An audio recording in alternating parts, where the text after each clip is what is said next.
Okay, so let's talk about your accident. When I came to Whiteman, you had already had your accident, I think. Oh, It was wait, in did you? 94.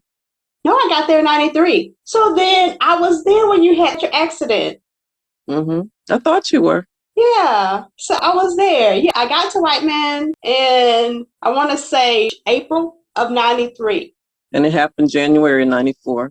Okay, maybe we hadn't really gotten close then, but I do remember talking to you about your accident. So I guess I do remember that you having a patch or something over your forehead. Like I do hmm kind of remember that. And maybe at that point is when we kind of started bonding. Maybe Because so. I don't actually remember the accident itself, but I do remember, I think you were recovering from the accident. Okay. And you said you reached down to get a purse or something, I was trying to reach for my checkbook. and then a semi hit you. No, didn't nothing hit me. What happened? I think it, I think I think it was black ice, but Oh, the car flipped upside down and landed like in these people's backyard off of, what was that, Highway 13? Was that what, DD going to Highway? Sedalia? No, going Warren? to Warrensburg. It was it called DD-13 or something like Yeah, that? I think so. Okay. Yeah, and it flipped upside down. I woke up in the ambulance. I was going in and out. And since I was a medic and I thought I knew everything, I was telling the guy, I was like, I only got one good vein. I'm gushing blood. And I'm telling him I only got one good vein. He's like, ma'am, don't say that. Don't say that. So I'm scaring the guy and passing back out. And they're checking my forehead and blood is gushing all up the back. Wow. And you ended up with the scar there. My forehead was like stuck out to here. They had to do over 100 stitches in my head. Wow. I can't really see it on the video. Can you really see the scar still? If you stare, I mean, if you look Okay. real close, you can see it. Okay. Okay, so then they did a pretty good job stitching. hmm Okay, so let's talk about recovery, recovering. You've written a book and you're doing like some type of woodworking or something. It's like you're building shelves or something, or building like Oh, books. talking about me painting furniture. Painting furniture, yes. I On a little love it. rehab, a little DIY stuff. I love it. So let's kind of talk about recovery. You've gone through all of these tragedies. You have overcome a lot. And we just kind of touched on, just, a few of the big items in your life. How did you kind of get back on track? And then even tell me about how you got into your DIY, do it yourself, do it yourself, DIY. And then your book. Tell me, because you've written 2 books now, right? 3. 3. Okay, well, let's talk about the books first. So the first book is Why I Left. Some of us leave. Some of us leave. Okay, I got part of it right. Kind of, sort of. And So tell me a little bit about that book and then tell me about the other 2. so that book is about my journey from a young and dumb airman going into the military. I was dating this guy when I got to my first duty station. But then I met this guy with this accent. He picked me up from the bus station and we were together ever since. But things happened along the way that I wasn't mature enough to recognize what was happening. Mm-hmm. I was immature, low self-esteem, and inexperienced. And here come, we'll call him Mr. Accent. Here he come, picking me up from the bus station, carrying my bags, got him a nice little sports car, smelling all good. Then the other guy called me. I was like, I'm busy, bye. I was like, done with him, time to move on. If only I knew. So this guy just turned out to be a beast. He was just horrible, but he was just such a prince in the beginning. He beat me up one time for using too much toilet paper. He beat me up because his nephew came to town and apparently he was insecure because he thought I was looking at his nephew. Granted, he did look nice. But you wasn't like looking though. Right, because I was scared to look at him anyway. I used to burn myself on the stove because number one, I was the next to the baby at home out of 6 of us, so I never really cooked. So I would burn my arm or something on the stove while I was cooking. And so he got tired of me doing that. He was like, you are so clumsy. I'm going to help you stop doing that. So he's like, I'm going to punch you. And it's going to get harder each time until you stop burning yourself. So he just wanted to punch somebody. Yeah, he was not nice.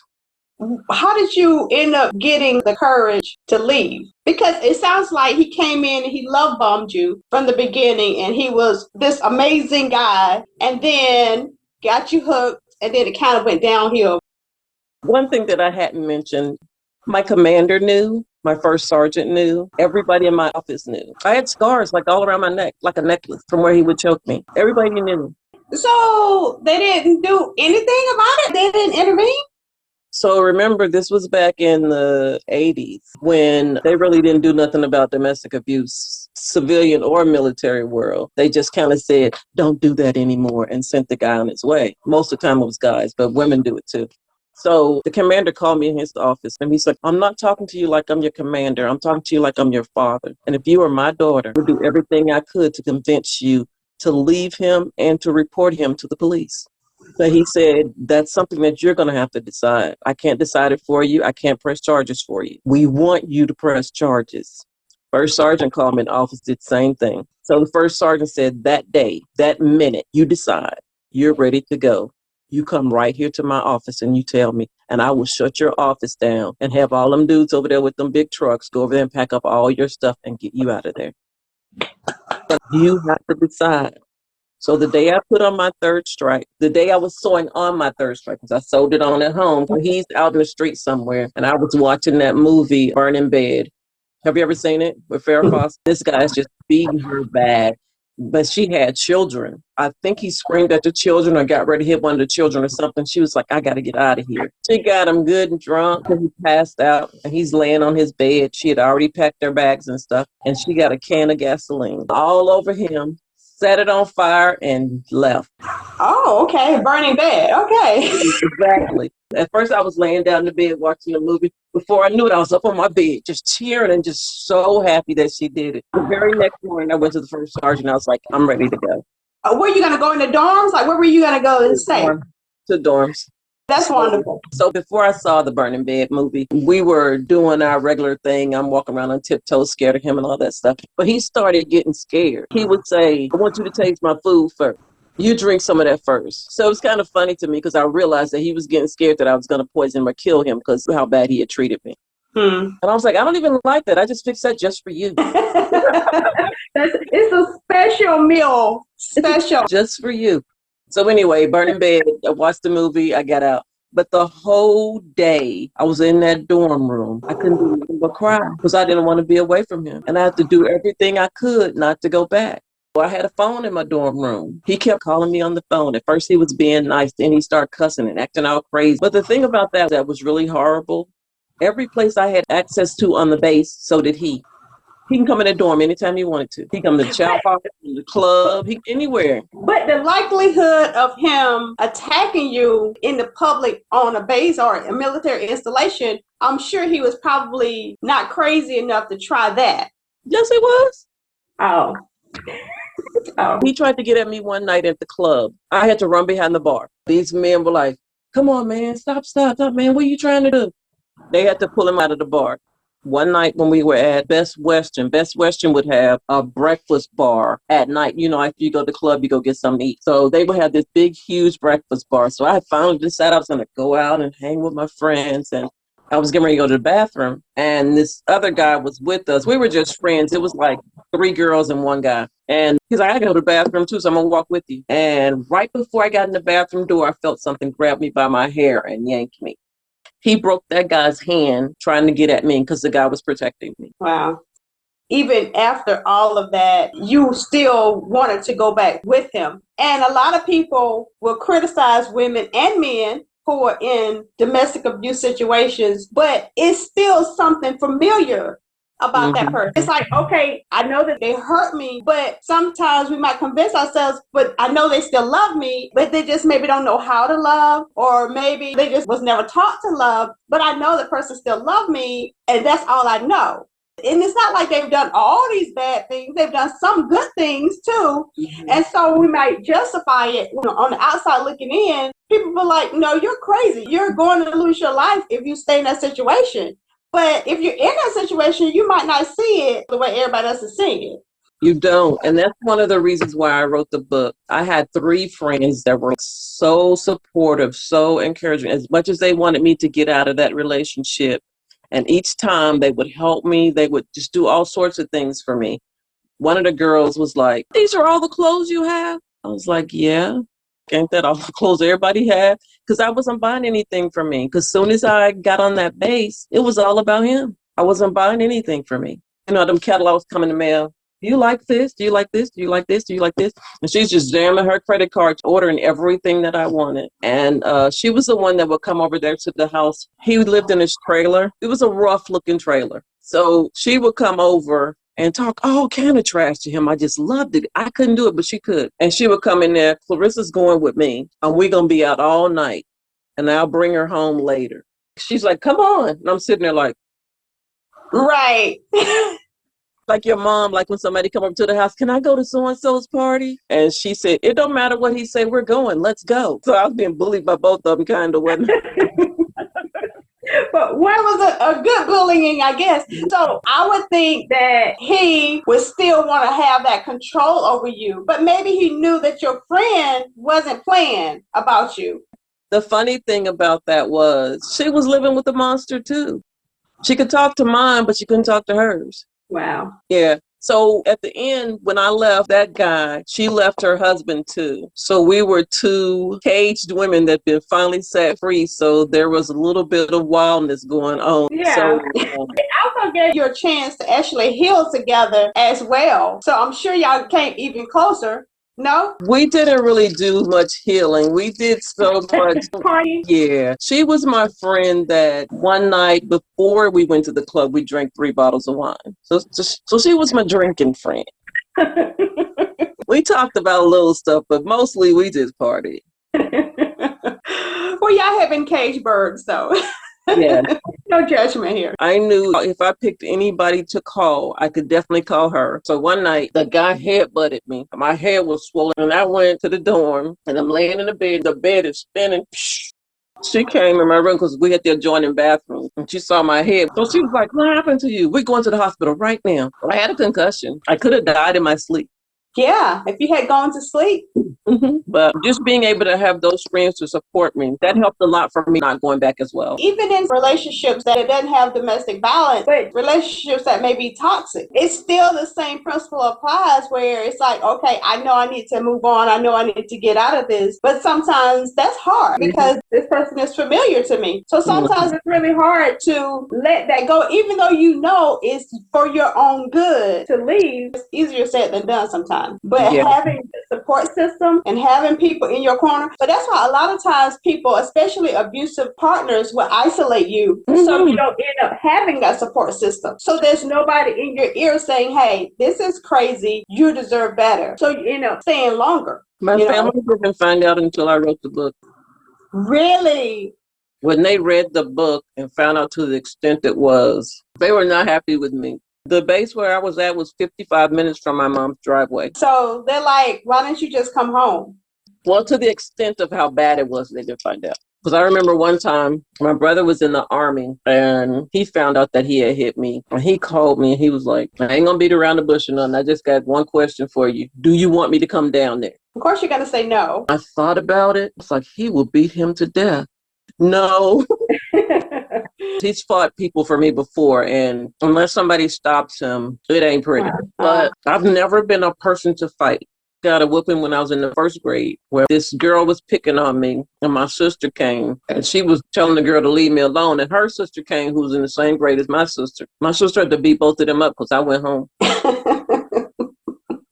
He was like, "No, I'm good here." My dad was like, "Come here, baby." I was like, "Huh? Was your sister down there fighting 2 people for you?"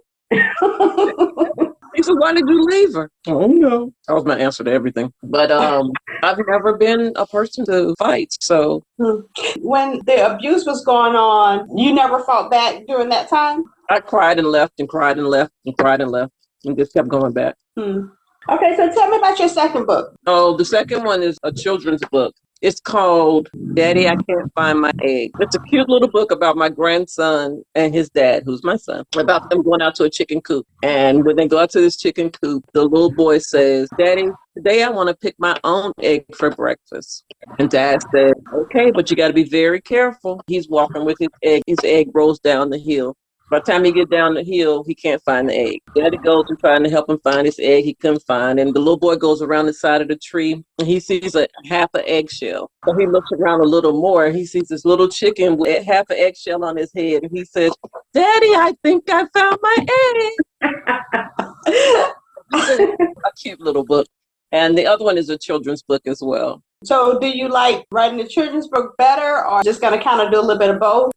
I desire to do both, but that Some of Us Leave book took me over 20 years to write because there's so much emotion, so much in there that I had to work through. And I didn't realize that I never worked through all that stuff. When I retired in 2016, it was so hard for me that I went into counseling. When I went into counseling is when I found out there's a whole lot of stuff that I hadn't worked through that has happened in my life. So I was in my 50s. I met that guy when I was 19. So I always recommend to people, if you have any type of trauma in your life, continuing cycles and stuff like that, get therapy. Go and talk to somebody to work through those things. Even if you don't think those things are bothering you, you might just want to check yourself and figure out, why do I keep getting in this situation? Why does this keep happening to me? So I tell everybody, get counseling. I'm a huge advocate for counseling because just like you said, you don't really know what's all in there. Mm-hmm. And then you are repeating patterns, but there's a reason why you are attracting these people as well. There's still something in you that needs to be fixed.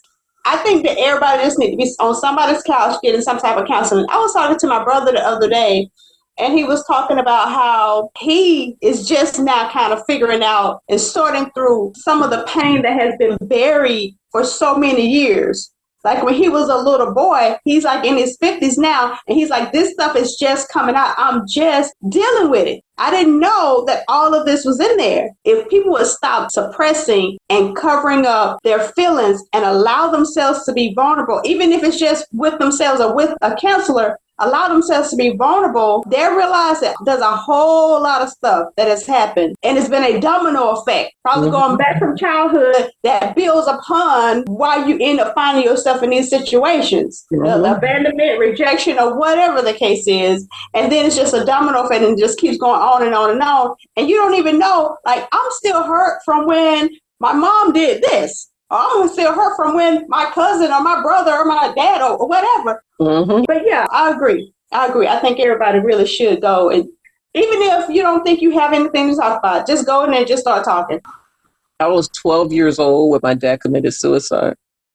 And it was a traumatic lifestyle growing up. And we didn't even know why it was so traumatic. We didn't even know that my dad had schizophrenia. So my mom raising 6 children with a schizophrenic man. I do not know how she did it because we were real children. Now you said you were how old when your father committed suicide?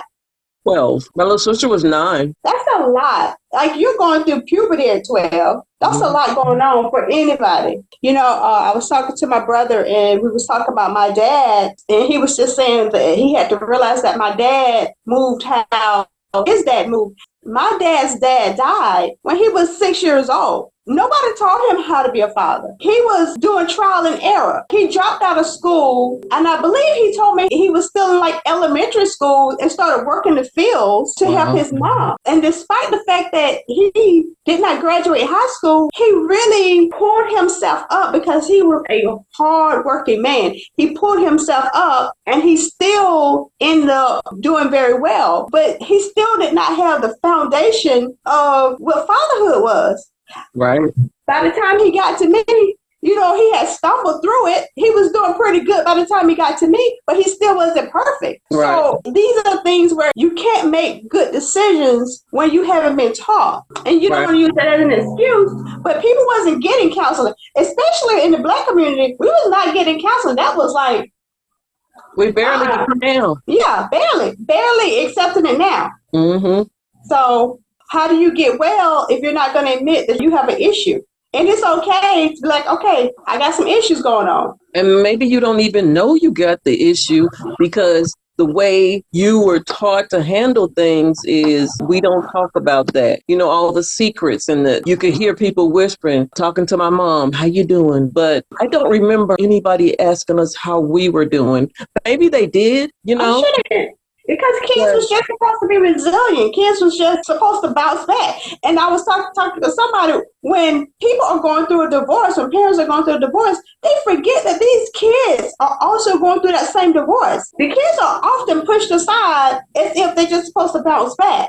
Right. And then they grow up to be adults with problems. And then people are like, well, why can't you get your life together? Like, well, I never healed. I don't know how. I don't know how. Yeah. Looking back over your life and kind of summarizing all that you've been through, and then not just been through, all of the things that you have overcome. You have a grandbaby now. You got your girl in the form of a daughter-in-law. but hey. That's what I told her. I'm like, I'm so glad there's estrogen in the house. estrogen. And then they was like, okay, but we're going to give you another boy, a grandson. No. You don't have enough testosterone. So we're going to give you a grandson. The love that you have for your children is like this, but the love for grandchildren, it's so different. It's like way up here. Oh, I hear that. God. You know, I was there when he was born. Oh, really? So, yeah, my daughter-in-law said she wanted me there. That just blessed me so much. Just saying. She's like, my mom wouldn't be able to come because she's got this stuff going on, but I really want you there. I was like, are you sure? She's like, yeah, me and Wayne don't know what we're doing. I mean, she's like, I babysat before, but this is a baby that's going to be with me all the time, you know. They don't want me to leave him at the hospital. I'm going to have to take him with me, so. But she had a C-section. And they said, I'm sorry, ma'am, you can't go in there while she has a C-section. I was like, okay, I can't bring them no more drama, but I do feel like I want to bring them some. You're right, just a little bit. When they took the baby out of her, they said, to the baby, and they brought the baby right to me. He wasn't even completely clean yet, and they brought him right to me. And I'm just, oh my God, the most amazing moment. Oh, it was wonderful. I was so glad I was there. One of the things about living life in toxic or abusive relationships is you miss so much, because you're being isolated. So when I was in that relationship, it feels like it was like 30 years long, but it was only about 3. That's a long time, though. It was, especially as young as I was. I missed graduations and different things that we were having at my mom's house. So this is how it would happen. We would plan. I'd be like, my sister graduates from college on this day and I want to go home. I'm like, okay, we'll go.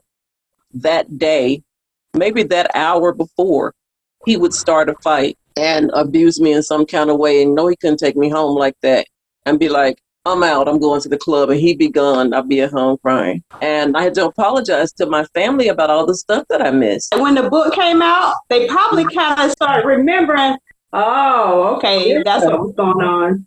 Yeah. So to be invited to my son and his wife were in Japan when they had the baby. So you went to Japan? I went to Japan. Wow. By myself, yes.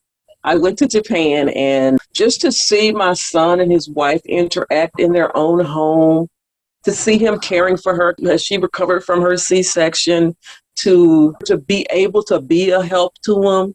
And sometimes I had to share the baby with them.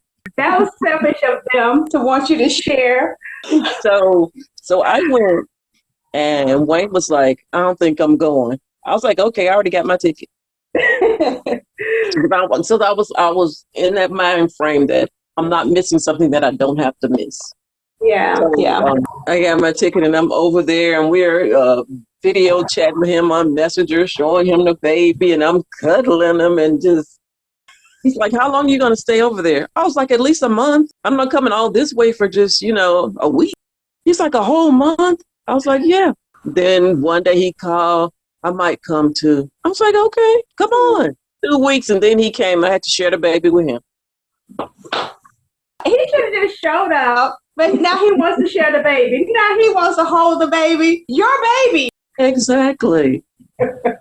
But they were really happy that we came, and it was just one of those moments that you just didn't want to miss. Yeah. What I love about this whole story is you ended up stopping a generational curse from happening in your kids by leaving that relationship. Wow. Never thought about that. So now your son and his wife, his lineage can carry on in a positive, healthy environment because you made the decision to leave. If you would have had kids in that situation, their life wouldn't have been as peaceful. Young and dumb, because I was trying to. Yeah. Yeah. So your heritage now can carry on in a positive manner. You basically changed your grandkids, your great grandkids, by a decision that you made when you were what, 22, something like that. So that's beautiful. Good for you. Good for you.